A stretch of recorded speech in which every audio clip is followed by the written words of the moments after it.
بسم الله الرحمن الرحيم. هل أتاك حديث الغاشية؟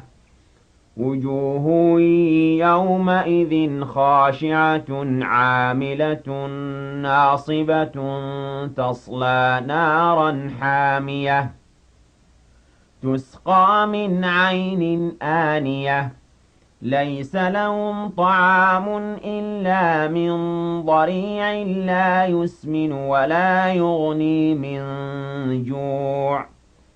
وجوه يومئذ ناعمة لسعيها راضية في جنة عالية لا تسمع فيها لاغية فيها عين جارية فيها سرر مرفوعة وأكواب موضوعة ونمارق مصفوفة وزرابي مبثوثة أفلا ينظرون إلى الإبل كيف خلقت وإلى السماء كيف رفعت وإلى الجبال كيف نصبت وإلى الأرض كيف سطحت فذكر إنما أنت مذكر لست عليهم